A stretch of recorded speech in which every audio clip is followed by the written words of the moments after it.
Welcome, everybody, to the Financial Freedom Fighters podcast. I'm your host, Jacob Sandoval, aka Cash Flow Saga. I have with me my co-host. He is the best realtor in Cleveland, Realtor Michael Magno, and we have a very, very special guest today. I meet a lot of cool people at these real estate meetups, and some of those people you meet and then you kind of never see from them again, and they never go on to do anything in real estate.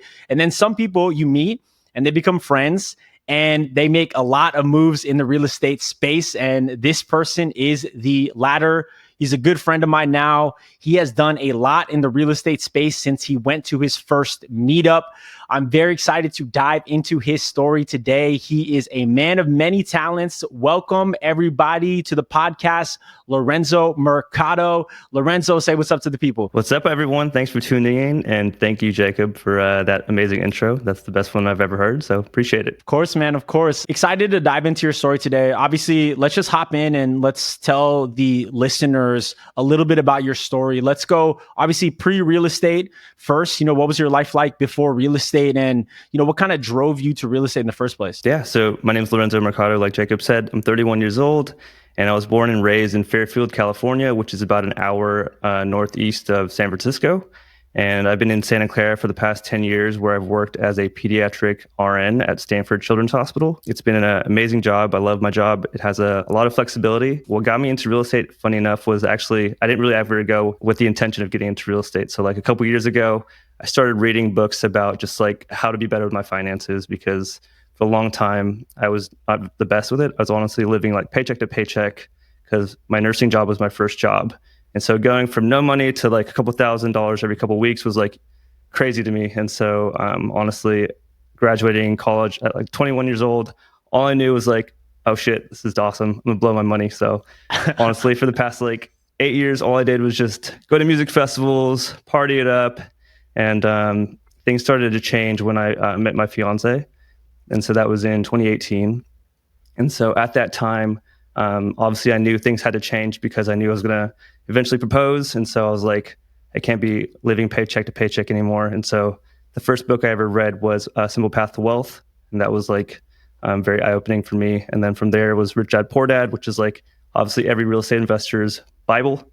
And then, from there, eventually I joined a coaching program, and I finished my first flip.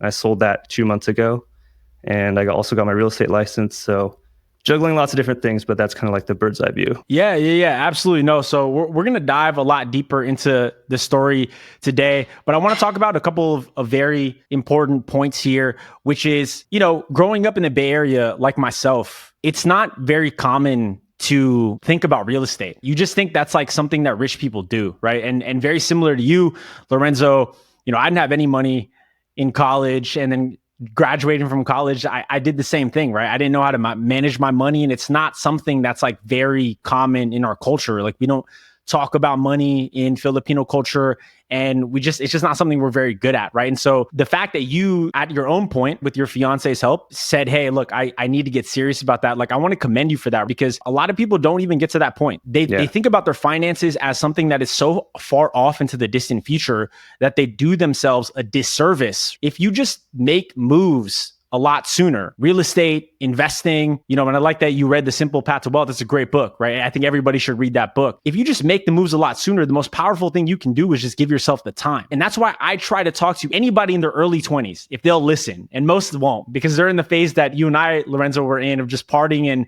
going to festivals and things like that. But truly, if you just make the move sooner, then when you're Lorenzo's age or my age and Mike's age, you're going to be a lot better set up. So anyway, I want to turn it back to you, Lorenzo, because there's a decision that goes, okay, cool. Look, I probably need to do something. And then you do the research, which is what you did, right? The Rich Dad, Poor Dad, The Simple Path to Wealth, going to the real estate meetup. But there's something very different about taking action after doing that research, because a lot of people just get stuck in that research phase. A lot of people just actually continue to read books, continue to do the coaching programs, continue to do the online courses, but actually never pull the trigger. So I want to talk specifically about, for you, was there a decision point, or was it always like, look, I'm doing this? And how much research did you feel like you needed to do before you actually pull the trigger? I think for me, what really helped me was joining the coaching program. And so Before joining the coaching program, I had done a lot of going to meetups. That's where the first time I met you, and then reading a lot of books. But I feel like joining the coaching program definitely I knew would be something that would hold me accountable. And then I feel like everyone that was in the coaching program, I feel like the community aspect is the most important thing. And just hearing people who were doing the same things like I was doing, I was like, they're just normal people. And so I feel like that was just really eye-opening. And so yeah, I just think taking action is the most important thing. And so I knew that I wasn't going to figure it all out by reading a book or anything like that. And just after having done my flip now, it's like, no matter what, I could have read 100 books on flipping. Nothing would have ever prepared me for what I went through myself. Yeah, we're gonna get to the flipping for sure. But I want to talk a little bit about the coaching program, right? Because I think I talk to a lot of people, right? And I'm also a big proponent that coaching in some way, shape, or form is going to be massively beneficial to you, because nothing can help you more than the experience of a good coach that's been there, that's done that, that's made the mistakes, that can help guide you. They're not going to do it for you, but they're going to help guide you. But a lot of people say, look, coaching specifically can be really expensive. And they can say, oh, well, like, why am I going to spend, tens of thousands of dollars on a coach if I'm trying to buy my first property? I guess, what do you say to that, to those folks that are like, I think coaching is a waste of money? I mean, I definitely thought that before I joined the coaching program. I had interviewed a couple different coaches, I guess. I had consulting with a bunch of different ones, but I think either way, you're going to learn with time or like money, and you can expedite things. And so for me, I was like, I'd much rather spend however much. I think I spent like $10,000 for the first coaching program.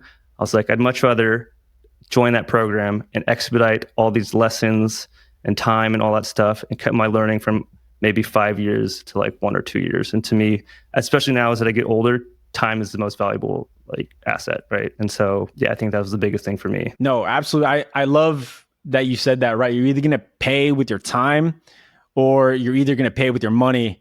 And so what is more valuable to you? At a certain time, maybe money is more valuable than time at an earlier point in your life, or you just don't have the money, right? So all you have is time. But it's a nice framework to think about the cost of something, right? You're either going to pay for something with your time or with your money. And if coaching is going to get you where it needed to go, which it sounded like it did, because it took you from the point of inaction to action, then it's worth it. This is not, a sales pitch for coaching in general. I think that there are bad coaches out there, right? That don't actually deliver on what they say they're going to deliver. But if you do the due diligence like Lorenzo did and interview some coaches and you find a good fit, then I say pull the trigger on it, right? Because it's going to short circuit your journey in a positive way, and it's going to push you and hold you accountable. So Lorenzo, when you're in kind of the rookie space, there's so many different ways to skin a cat in real estate, right? You can go the rental property route, which is where I started. You can go the flipping route. Obviously, you can do wholesaling. You can be an agent, which you also ended up doing. So for you, how did you decide upon flipping as the first thing that you wanted to do? Because to be quite transparent, for me, it feels like the riskiest strategy, and also one that I'm even to this day afraid to do, especially in a market like ours, the Bay Area, when the purchase prices are much, much higher. What drove your decision to say, okay, flipping is what I'm going to do first? I think I just really wanted to focus on flipping because I knew that I really wanted to focus on increasing my active income. I didn't really have a lot of money to buy rentals, and I knew that as a nurse, we make great money. Like, to be fully transparent, I probably make like $250 a year. And for me, if I could probably save a good amount in a year or two, and then buy a rental or save enough for down payment, and then do that every couple of years or so. But for me, I knew that eventually I would want to replace my RN job, because it's honestly something I'm not the happiest with anymore. And so I knew that I had to find another way to increase my active income, and I knew that would be flipping or wholesaling or the agent thing. Yeah, absolutely. So you said a lot of really important things there, right? One, if you're getting into the rental property game, and let's just talk straight, long-term rentals, your expectation should not be that, oh, I'm gonna, replace my W-2 income in a short amount of time. That's just not going to happen. It's going to take a long time, right? By all my estimations, it's going to take a minimum of 10 years, and you probably won't even fully replace it, right? You'll have more tax efficient income, so you won't pay as much to Uncle Sam, and it'll be a lot more passive, but it's going to take a long time to completely replace, a Bay Area salary. It's going to take a very, very long time. So Lorenzo had the realization that, look, I think rentals are great, but I don't think right now, with my goal of replacing my W-2 income that I can't go the rental route right now. And he's more than capable of doing that, but his goal, his vision was to replace his W-2 income. And with that, it wasn't realistic to go the rental property route. And this is why, again, Mike and I always say this. What is your goal? What is your vision? Are you happy with your job right now? And can you see yourself working that job for another 10 to 15 years? If that's fine, then great. Then maybe the rental property strategy is good, right? Because you just stack those rentals, buy one or two every single year, keep stacking them up. And when you get to the end of your road in 10 to 15 years, you'll have a nice, healthy rental property portfolio. And that's great. So that fits your vision, your goal. What if you hate your job? What if you're like, I can't stand another day in this job and I need to get out in like less than 3 years? Okay. Then we're talking about a completely different strategy, right? So anyway, I want to commend Lorenzo again on basically looking at this and be like, I think a lot of people just want to get into the real estate game. And like, I just want to buy a rental property, right? I just want to do a flip. I just want to do something to say that they're in the game. But if that doesn't match your skill set and your goals, then you're going to be in the real estate game for a very short amount of time. Anyway, I think that's great, Lorenzo. I think that's great awareness of what you wanted to do. So I want to dive specifically into the flip now. You're in the coaching program. You're set on doing a flip. Talk to us about that first deal. How did it all go down? Yeah, so the deal I did not do by myself. So I actually did it with two other partners who I found through the coaching program. And so how I found the partners was when I first joined the coaching program, they give you like a whole directory list of all the students who are pretty much in the program. And so what I did was cold call or cold text everyone who was like pretty much an hour within where I lived. I was just like, hey, I'm new to the program. I just want to see how everything's going for you guys or whatever. And of like the 100 people I texted, I think only honestly probably like 20 responded. And one of the girls I actually like met in person. And then from there, things, she was fairly new also. And so we hit it off pretty well. And then eventually she introduced me to another student who she met, who I had never met. He was willing to do the partnership also. And it was kind of awesome because all three of us kind of had different skill sets. Like she is a data analyst at PayPal. And so she's super analytical, something I'm not the best at. And then the guy, he's an architect and he has a construction background. And so that was something that I knew I lacked also. And so I think the three of us really meshed well together. So that's how I found the partners. The deal itself, I found directly off the MLS. So it was, we were looking specifically for houses that were on the market for at least like 30 days, because as you may know, for things that are fresh on the market, usually are bidding more. And so I knew that if we could find something that was sitting there a little bit longer, we'd have a little bit more wiggle room as far as being able to like offer lower, hopefully have them pay for closing costs, whatever. And this specific property was in El Cerrito, which is pretty much like 10 minutes north of Berkeley, so in the East Bay. So it's a little bit cheaper, a little bit more affordable than on the peninsula, like Palo Alto and all that stuff, where things can be 1.5 plus. And so this property, it was listed for $890. And when I called the agent a couple of different times to just kind of get an idea of everything that was going on. Mike is shaking his head because what's the average flip that you do, Mike? The purchase price? Between 100 and 150. I wish. Yeah. To be clear, those houses probably look very similar. I mean, it's so bizarre. The numbers on the West Coast, I can't even fathom it. $890,000 in my market would put us in a gated community in a 6,000 or 7,000 square foot house on like 5 acres. Yeah. This was the opposite. This was, are we allowed to cuss on here? Was an absolute shithole. Shithole. Yes. So much different. Yeah, I was gonna say it was probably like the last one I bought for 80 grand. Yeah. So I just, when you said it, so it was listed for 890. You're licensed, so then you called the agent on your guys' behalf. So at the time I was not licensed, but I was still called the agent directly, just to kind of get a history about the property. Had they gone in and out of escrow yet or anything like that? And I think they had gone on.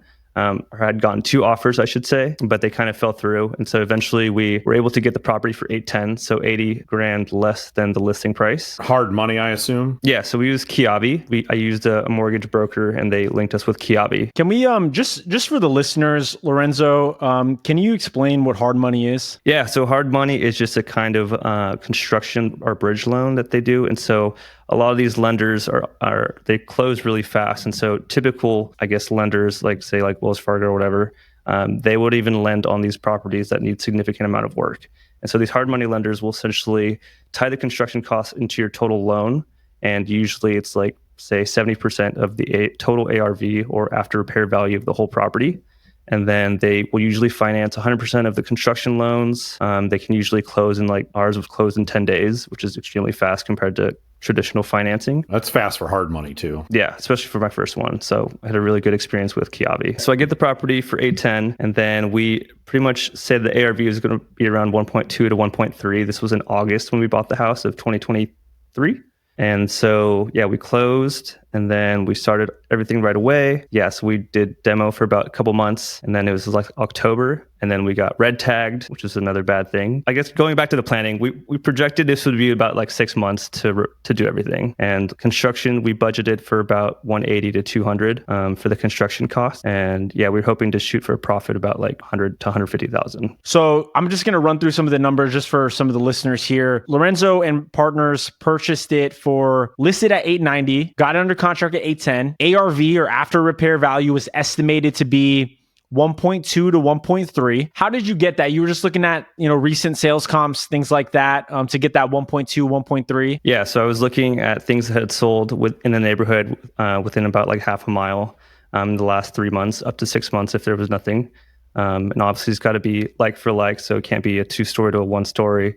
So this one was specifically a 2-story with a detached garage. And so there wasn't a ton of comps, honestly, but the few that we had found that had sold within the past 3 months were about like I said, 1.2 to 1.3. Okay, cool. 1.2 to 1.3. And then you estimated about 200,000 in construction costs and roughly a 6-month kind of timeline. Yeah. So Mike, with those kind of facts in the beginning, like what are your kind of thoughts on like how this project like lined up just based on kind of the initial set of facts? It wouldn't have been something I would have done.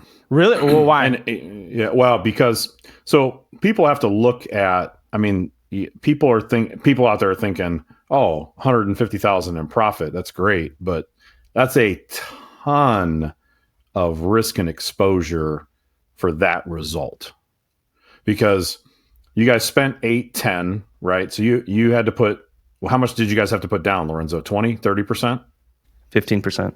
15. Okay. So that's 120,000 out of pocket for you guys. And then, you're talking, your guys' monthly loan costs had to be 10, 12,000 a month. No. So our interest rate was 10.5.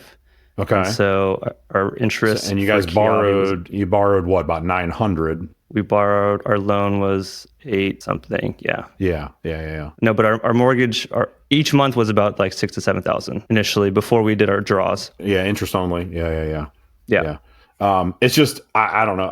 I don't know that those numbers give me like, that's some super anxiety there. Yeah, definitely looking back, and the margins were definitely thinner than I would like, and so that was another learning lesson. But well, yeah, because it's funny. I was looking as you were talking, Jacob. I was like getting my calculator out and just doing some quick numbers.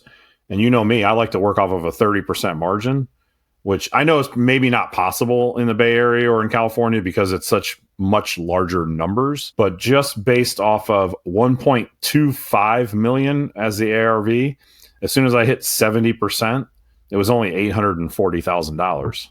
So that's where it's like, man, that's a really razor thin kind of a deal. And then you have 2 partners, right? So now you're splitting that equity 3 ways. That's a lot of work to make 25, 30 grand. If you're lucky, 40, 50 grand each. I think for us, and then initially it was kind of just like all of us were pretty new. And I know obviously in the Bay Area, there's potential to make a lot, but there's also potential to lose a lot. And I think the biggest thing for us was like, we always went in with the mindset of, as long as we break even or a little bit less, to us, the experience was the most important thing. Looking back now, I'm like, absolutely not. I probably will not do that, like any kind of margins that thin anymore, to be honest. But I think, yeah, like I said, the experience was the most valuable thing. I have that conversation with people often, that even if you break even, what you will have learned through the process is invaluable. Let's keep going here. So I think at this point right now, right, we've kind of unpacked like the high level numbers of the deal. Lorenzo and co are kind of wading into this. So who's doing the construction? Who's the crew on this project? Yeah. So like I said, my partner, Eric, he is a architect. And so he knows a lot of general contractors. And so he had one specifically that he had worked with many times. And so his crew was the one that was doing all the work. Okay, awesome. And so you guys were, doing demo, humming along, and then you got red tagged. Explain for the listener what that means, Lorenzo. Yeah, so red tagged is essentially, so we started the whole project without having any permits. And so that was just something we tried to take on because we knew that obviously for flipping, time is money, and these permits could take several months to get approved and they cost a lot. And so we just decided to take that risk of doing it without permits initially. And so, like I said, we had done about 3 months of construction so far. And then finally someone tagged us, and usually it's the city. So it was the city of El Cerrito that put a big old red sign on our window that said stop work. You can't do anything essentially until you get all these permits approved. And so that's what happened to us. So we had to wait 3 months. That's how long it took to take. And then it cost about $35,000 for the permits, which is something we didn't really account for. So that was the first issue. Yeah. Okay. So first kind of like bump in the road on the journey, but you kind of persevere, push through, keep going. So keep going with the story after the permits were pulled and everything. Yeah, the rest of the construction honestly went pretty well. I think there's just like one other thing that came up was just like a sewer lateral that we had to replace.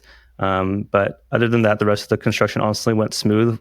I think the first real big problem was when we actually tried to list it the first time. And so were you happy? So after it was done and everything like that, like, were you happy with the finished product? Like, did you look at it and be like, this is what I envisioned it to be? I would say 90% yes. And so at this point, we were definitely a little bit over budget because of the permits and all that issues. For the exterior portion of the house, that's where I say would be the lacking part, honestly. And so for the first time we listed the house was completely white and looked pretty sterile, honestly. And then for the landscaping, we had just kind of done mulch everywhere throughout the property. And so I think that was just, something that didn't sit well with the sellers, which we'll talk about shortly. But everything else for the house, I'd honestly say looked pretty awesome. So besides the exterior, the interior looked great. Okay, cool. And so you said the first kind of real big issue came when listing the property. So let's talk a little bit about that. Yeah. So on the buy side, we used an agent who my partner had found on some social media thing. And so she was a new agent also. And when she listed it, she offered to list it for 1.5%, which is 1% lower than 2.5%, which is the normal, listing fee. And so that sounded awesome in theory, but I think looking back now, I think it's very important to find a full fee service agent. I think that's the most important thing because you're literally putting hundreds of thousands of your dollars on the line. And so if you have someone who is not going to be putting the extra mile on like marketing, talking to people, all this different stuff, then you can obviously potentially lose lots of money. And that really showed with this discount agent that we had found. And so did it manifest because like you just felt like you weren't getting the showings, you weren't getting she wasn't drumming up the interest that you felt the property deserved, and you just felt ultimately she just couldn't deliver on moving the property? Yeah, she was not the best with communication, honestly. We had the house listed for about a month, and of the 1 month, we had one soft verbal offer, which was in 1 month. Wow. In one entire month, which is crazy for the Bay Area. So Lorenzo, let me ask you, that first month, how many showings did you guys have? We had about, I think there was like 70 groups that had come through in the first month. And we had done pretty much an open house. I'm sorry, what did you list it at? So we listed it at, I want to say 980 or something like that. So we intentionally tried to list it lower to try and get some bidding wars. But the agent, like this was just another example. She asked us what we should list it at. And I was like, aren't you the agent? Why are you asking us what we should list it at? I mean, at this time, I still wasn't an agent yet. And so I was just kind of confused. I was like, sure. And she's like, well, these numbers are kind of lucky, so we should do that. I was like, all right, whatever. Yeah, so we had it listed for 980. And like I said, we had about 70 showings and 70 guests that had come through. And so we were just shocked that we had no offers. And so eventually after that month had gone by, she's just like, it'll come. Just keep doing open houses. And then one of my other friends, he's like, why don't you just have one of your friends just call and pretend to be a buyer and just see how she talks to people? And so that was one thing that we did. Right off the bat, she was like, yeah, the sellers, they wanted to list it at this price, but I don't think they're going to get it. So just put in whatever offer you want. And so I feel like for me, that was like shocking. Like, why would you tell people what we want? Because you're obviously giving people this preconceived notion of what we want. You're probably scaring away any kind of person from making any kind of offer. And so from that, I was like, nah, we got to get rid of her. Got rid of her. And then we found another agent because I had called a bunch of other people who were really popular in this area, pretty much had like 5 listings at any given time. And when I called them, they're like, oh yeah, you definitely listed way too high for the price point you're going for. And so that was just another eye-opening thing. Like, you got to really find a local agent, because the agent that we had used also was from the South Bay. And so she didn't really know the area too well. So yeah, that was kind of the first agent stuff. I feel for you. I truly do. I mean, these are all like rookie stuff, should have never led you down this path. So I'm frustrated for you as you're telling the story. But wait, there's more. There's more. But wait, there's more. But wait, there's more. Keep going, Lorenzo. Yes. Okay. So I find another agent who's a top agent in this area. And we ended up meeting with her in person, and she pretty much meets us at the house for the first time. And she's like, oh yeah, you got to do more. You got to paint this house, because in this area, people don't like this white color. They like warm. This is like by Berkeley. And so everyone pretty much buys an El Cerrito who can't get into Berkeley. And so Berkeley, as you know, has lots of houses with character, very warm, earthy tones. Bunch of hippies. Yeah, exactly. They're more eclectic. Yeah. So she suggested repainting the house and doing all new landscaping, because the new mulch, or the old mulch, was not cutting it. And so she had gotten us a couple different bids from different contractors. And so I think she quoted us for another $30K. And so for us, obviously, we're already very over budget. We had honestly thought we were going to lose a lot based on the no offers that we had. And so this was just like a huge gamble. Like, do we do it? Do we do the more or not, or whatever? And so we waited a full month, because in order to get a new days on market, you have to wait a month. And so that's what we did. And we did all the new landscaping, all that stuff. And then, so we repainted the house, did all new landscaping. And then with this new agent, we had about 10 days of open house.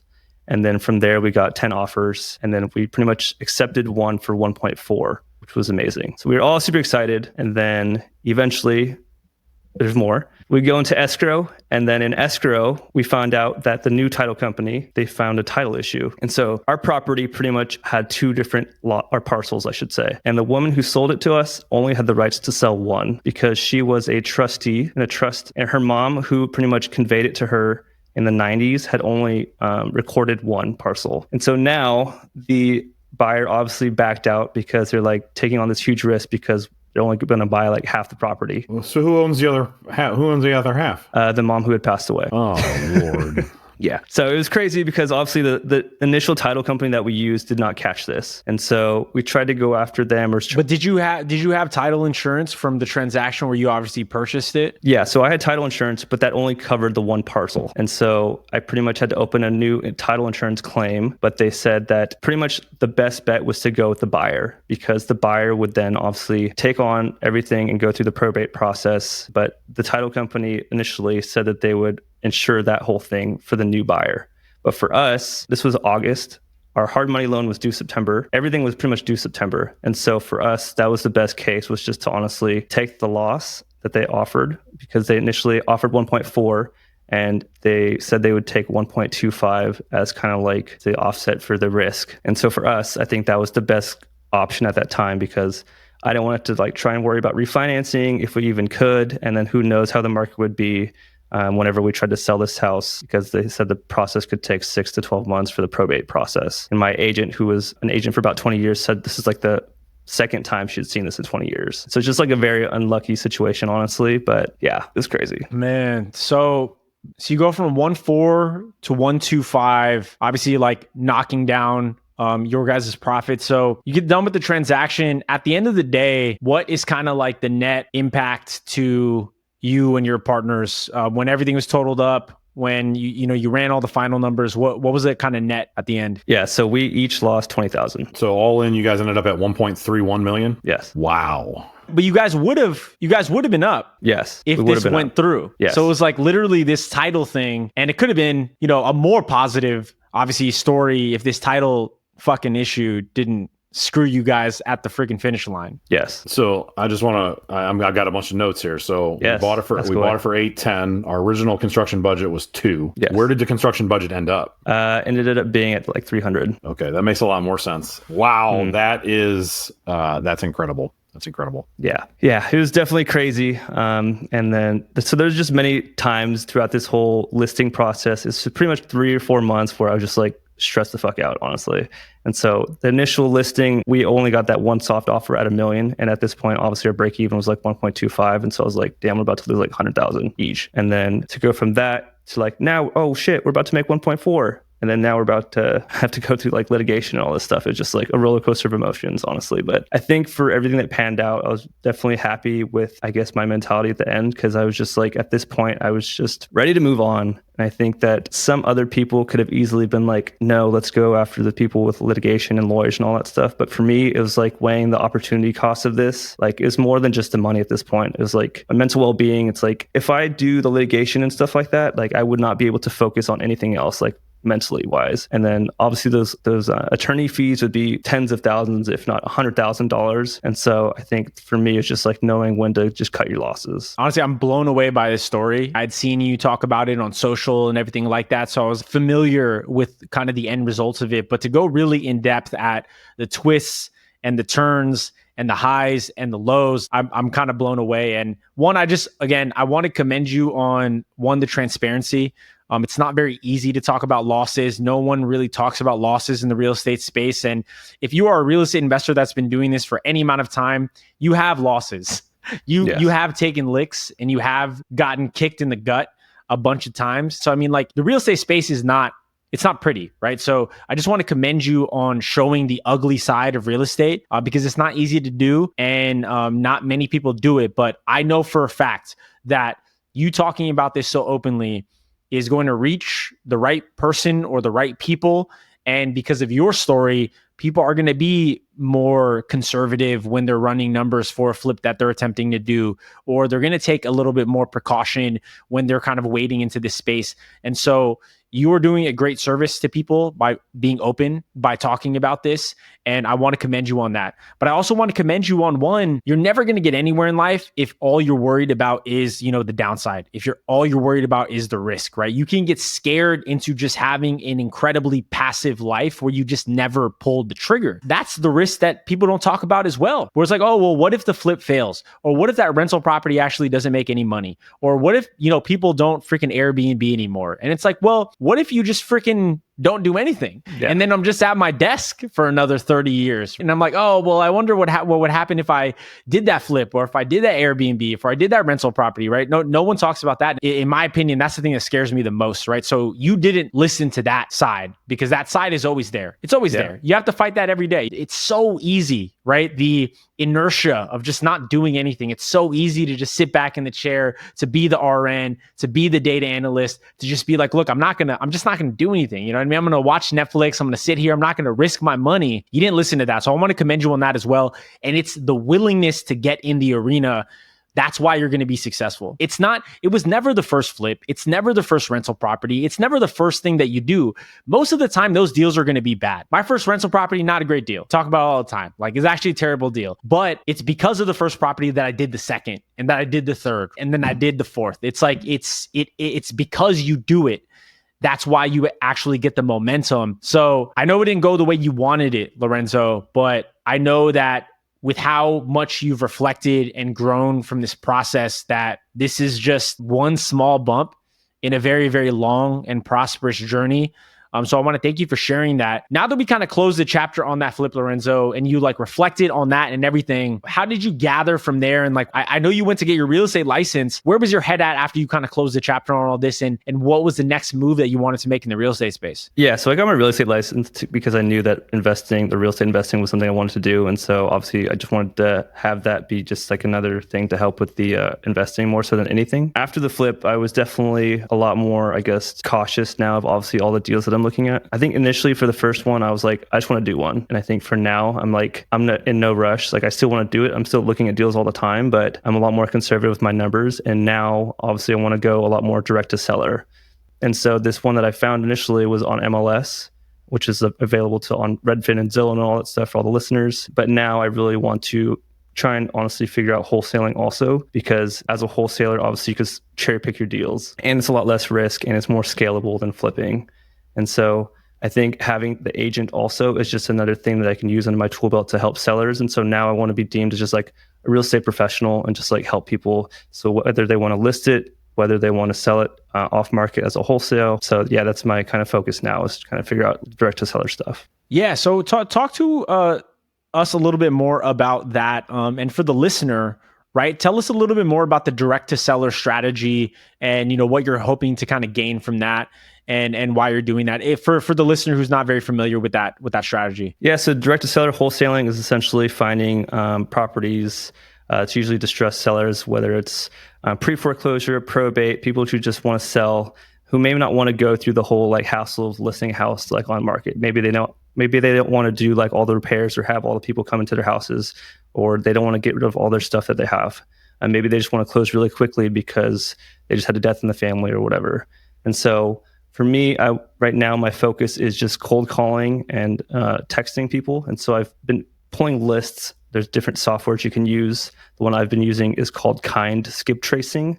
And so for skip tracing is essentially you pull a property and you usually pay like 10 cents to pull the contact information for this homeowner's address, phone number, all this stuff. And so I'm right now just cold calling all these different lists, trying to get in hold of homeowners and seeing if they want to sell and just like solve any problem that they may have. Because I'm trying to create a win-win situation for everyone. I think there's a lot of bad wholesalers or people in general, can be realtors also, who are just like looking for another paycheck. And for me, coming from the nursing background that I am, I genuinely want to like help people and create a win-win situation for everyone. So kind of transitioning here a little bit, one very exciting development, Lorenzo, that's kind of come out of all of this is you launched a podcast, which so big congrats on that. Obviously, Mike and I are very familiar with the amount of work that it takes to launch a podcast. And again, when I first launched the Financial Freedom Fighters with Mike, Lorenzo and I have been talking. He's like, dude, that's so cool. That's awesome. I really want to do that. I got tons of messages like that. Like you always do. People are like, oh, I really want to do a podcast. One person actually did it. Of all the people that told me they wanted to do it, one person actually did, and that's Lorenzo. And so again, I'm just sensing a theme here,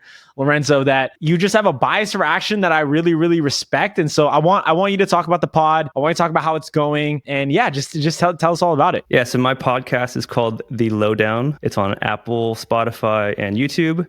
And it definitely focuses on the interview aspect of meeting other investors and people in business who I think are killing it and could inspire. It's honestly kind of like Bigger Pockets. I feel like Bigger Pockets was a very awesome podcast that I started. The thing I loved about Bigger Pockets initially was that it was very relatable because a lot of the people that were on there were kind of just like everyday people. It wasn't like these people who had multi-million, $100 million asset or like net worth and all that stuff. Is kind of just like, oh, here's Lorenzo. He's a nurse. He's doing real estate, doing his first flip. That's why we all loved Bigger Pockets before. Exactly.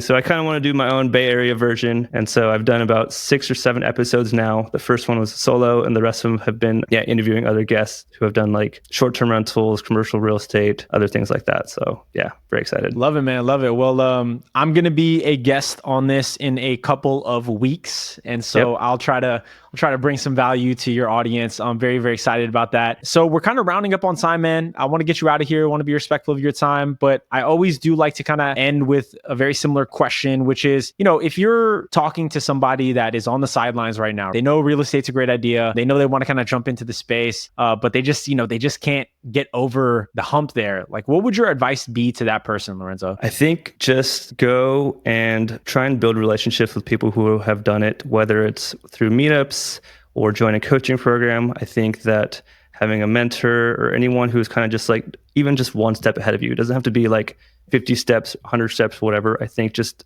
having someone that you can relate to is just very invaluable, because I know initially for me, when I first got started in real estate, it felt like I was very alone because all the nurses I work with, none of my family members, none of them are doing the real estate stuff. And so for me, I knew that the initial conversations I'd have with them about like wanting to do real estate, some of them like, oh, that's kind of risky. You have a great job. Why would you want to do that? And so I think that joining a coaching program or going to meetups and stuff like that, obviously it makes it a lot more relatable and not as scary, because obviously you find out that all these other people are doing it outside of your immediate like ecosystem. Yeah. No, I love that advice. If you don't have at least a handful of people that are interested and trying to make the same moves, then that's another thing that will keep you on the sidelines, because it all feels so foreign, right? If you can't talk to anybody about it, then it's like, oh, maybe I'm doing the wrong thing. But when you surround yourself, like Lorenzo's saying, with people that are doing this on the regular, then it doesn't seem that crazy, right? The moves that you're making don't seem so crazy. And that's all that matters at the end of the day, is that we're making the moves and we're taking the licks. and we're growing and we're evolving and we're staying in this game. Because the only thing that is for certain, right? Like real estate's going to work. It's going to work in the long term. But you have to be in it for the long term. You know, the people that have lost money in real estate, they're the ones that tapped out, right? They made one bad move. They swore off real estate and then they kind of never came back to it. But if you, listener, are, you know, willing to get in the arena and willing to understand that, hey, there are going to be licks, there are going to be mistakes, but you're willing to bounce back from those mistakes like Lorenzo has done, then you're going to do just fine, right? And find yourself and surround yourself with people like Lorenzo, like myself, like Mike, that are going to give you the real, give you the advice, you know, point out the roadblocks and the potholes and all the mistakes that we've done, and you're going to be just fine. So Lorenzo, I want to give you an opportunity. If people want to reach out to you, obviously everybody check out the Lowdown on Apple, Spotify, and YouTube. But Lorenzo, if people want to get in touch with you, where can they reach out to you? Instagram's probably the best. So it's at Lorenzo, Lorenzo, period, Mercado, Mercado_. Awesome. So Lorenzo.Mercado_. Hit him up at Instagram. Again, check out the Lowdown wherever you listen to podcasts. My name is Jacob Sandoval. You can find me on all socials at Cashflow Saga. He is Michael Magno. You can find him on all socials at Realtor Michael Magno. We are the Financial Freedom Fighters podcast. We'll see you in the next episode. Peace. See ya. Peace out, guys.